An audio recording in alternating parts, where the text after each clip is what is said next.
আজকে মুসলমানের নওজোয়ান ভাই,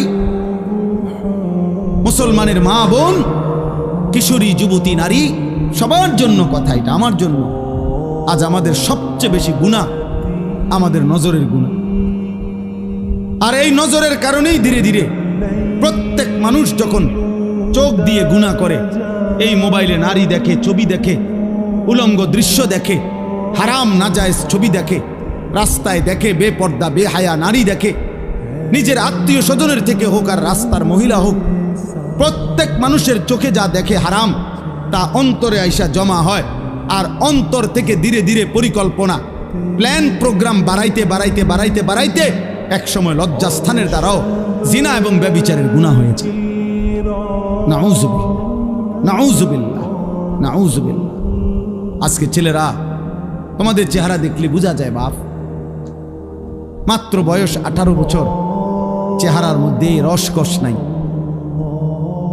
16, 18, 20 বছরের ছেলেদের সাফা ভিতরে ঢুকে গেছে।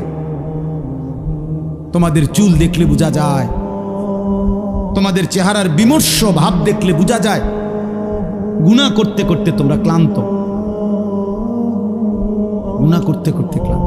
অনেক ছেলে আছে, আমি তো জানি ভাই, আমার অনেক ছেলের সাথে সম্পর্ক আছে, শত শত ছেলের সাথে। ওরা নিজেরাও বলছে, হুজুর মাঝে মাঝে গুনাহ করতে করতে ক্লান্তি, অর্থাৎ মোবাইল দেখতে দেখতে আর ভাল লাগে না, তো এমনি হাত টানা দিয়া মানে শুধু শুধু টানতেছে, মানে আর ভাল লাগতেছে না, ও কি করবে? আহা, তার জবান দিয়া তো আল্লাহর নাফরমানের শয়তান তারে এমন মোহর মারিয়া দিছে, 2-4-10 ঘন্টাতেও তো এই নাফরমান মোবাইলের এই দৃশ্যগুলো ছাড়া, মোবাইলের আর বন্ধুদের আড্ডা ছাড়া একটা বার তার মুখ দিয়ে আল্লাহ এই শব্দটাও বাইর হয় না। এই জানোয়ার সুখ পাবে কেমনে? এই হাইওয়ান সুখ পাবে কেমনে? ও তো ভিন্ন কিছু জানেই না, ও তো সেজদার মজাই জানে না, ও তো আল্লাহকে ডাকার মজাই জানে না, ও আল্লাহর রাস্তায় দান করার মজাই জানে না, ও আল্লাহর ইলম দ্বীন শিখার মজাই তো জানে না।